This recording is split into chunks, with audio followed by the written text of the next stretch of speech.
During the dating process, a lot of women don't like to ask questions because they want to feel like they're okay with everything and whatever you're doing and it's all right.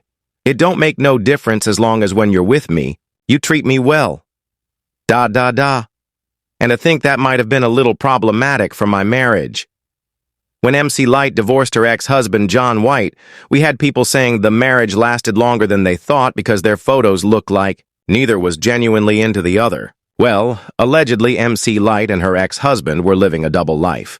And if you ask a lot of people, they will tell you that they were surprised Lyte even married a man. But could her sexuality have been the reason for their irreconcilable differences? And ultimate divorce? Or is it true that adultery played a part because John was stepping out? Okay, for those who may not be aware, MC Lyte and John met on Match.com, and in August 2017, the duo tied the knot in Jamaica. But in 2020, just 3 years later, Lyte filed for a divorce from John White, citing irreconcilable differences. And get this, they were married for 3 years, but reportedly separated within 5 months. MC Lyte actually got candid about her split, admitting that the process was far from easy. She confessed that at first she was completely distraught, stressing that when a marriage starts to fall apart, the first being the desperate attempt to make it work out for yourself, and then the pressure to make it work for everyone else who was invested, including family and friends who had witnessed their lavish Montego Bay wedding. But eventually, she came to the painful realization that the marriage simply wasn't going to last. I think in the very beginning, I was very distraught. You know, I feel like there are phases whenever a relationship is ending, whether you're married or no. So it's that first phase like, oh my God, I gotta make this work for us. Then it's like, oh my God, I got to make it work for everybody else involved, the family. You know, if there are children, people who flew all the way to wherever to see you all get married, and then you get to a point like, you know what, this ain't working, it doesn't matter. And what really matters is that we both end up in a happy place. She also explained that when the press caught wind of the story, many assumed she was already divorced. In reality, she revealed that she had just filed and was still going through the process at that time. She admitted it was tough in the beginning, but eventually she came to understand that happiness doesn't always mean staying together and that a failed marriage doesn't mean you're a failure. According to her, holding on often has more to do with ego than love, and real strength comes from being able to let go. For Lyte, the goal was no longer forcing a broken marriage to work, but ensuring that both she and her ex could find peace and happiness apart. She also said that the divorce process took 3 years because W was reportedly hesitant to sign the papers. But even though Lyte kept the details of the divorce private, there were rumors that her husband was living a double life and that he was cheating on her. In addition to this, some sources also claimed that John was planning to Tinder swindle the heck out of Lyte. The thing is, when Lyte filed for divorce, there were rumors that her ex-husband was trying to take her hard-earned money. And while she didn't get into the nitty-gritty details of why they were going their separate ways, she did take time to shut down rumors that were swirling on the internet, saying that John White was trying to steal her coins. For starters, in a 2023 Instagram post, she wrote that her divorce was not a battle and that White never tried to take her assets. She also addressed the same thing during an interview with The Breakfast Club, where she said that her earnings from her music came from touring, and she was able to do most of her things from touring.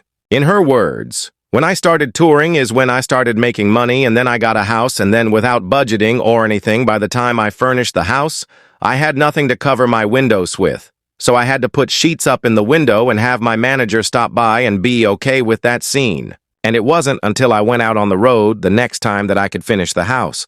There's so much more money being made in this business, and I can only hope that the young'uns are doing the right thing with it, because there are ES and flows."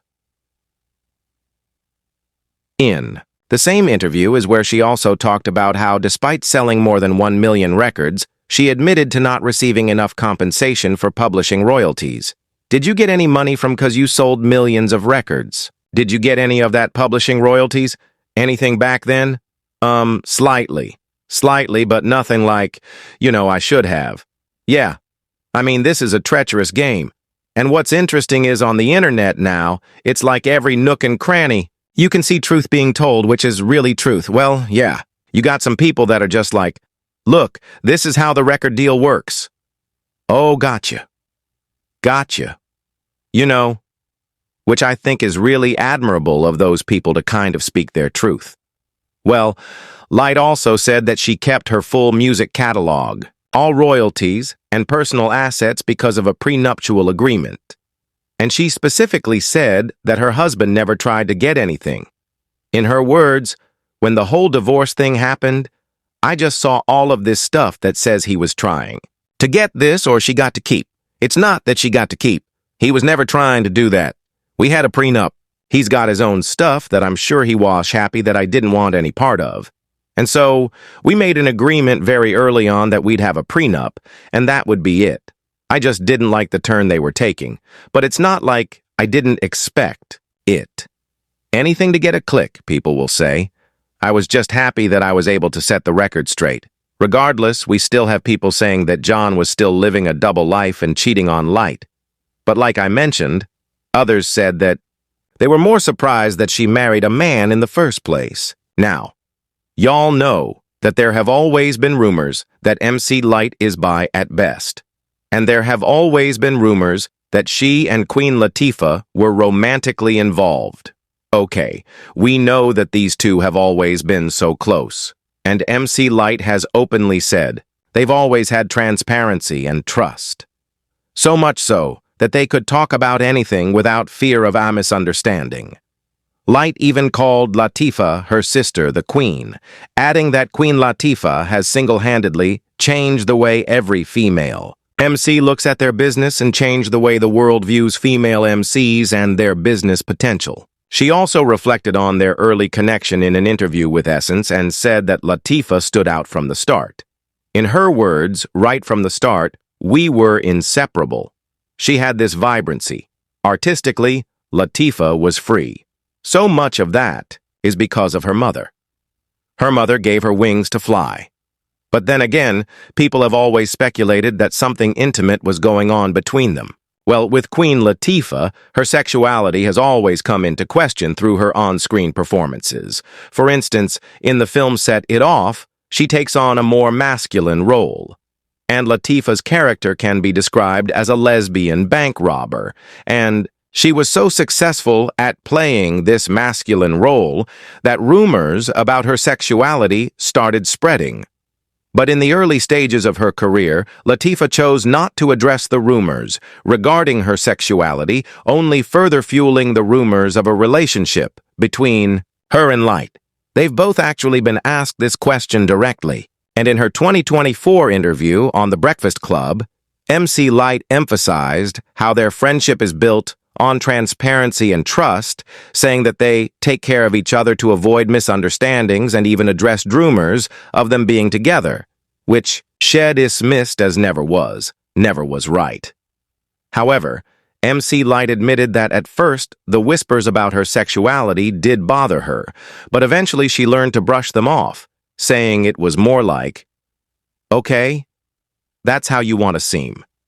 Fine, but that's not all of who I am. She also acknowledged that certain things may have happened in her life, but insisted that people were wrong to box her in or define her identity by assumptions.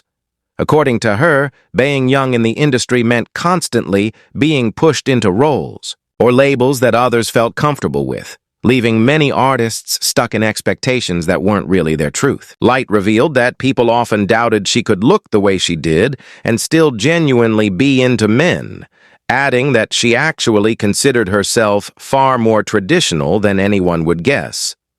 She went on to say that her decision to get married came from a deep belief in the sanctity of marriage and partnership, stressing that the failure of that union was nothing short of devastating.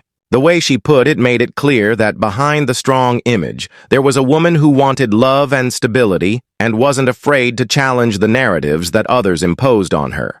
While other than Queen Latifah, there have also been assumptions of intimacy between Lyte and Jada Pinkett Smith. Yes, That Jada. Personally, I can't confirm any of these. And the last time I checked, she was happily dating tech industry professional Aaron Johnson, a relationship she hard-launched in early 2023. Insiders even revealed that Lyte believes she attracted him by becoming a better version of herself, claiming, as a reflection of her growth, and she openly admitted she was in love. But don't expect wedding bells just yet. Lyte has been upfront that both she and her man have already been through marriage and divorce, so they're not rushing down the aisle. Still, she teased that marriage is definitely on the table, but just not. Something they're sprinting towards this time around, and here's where it gets juicy. Fans who remember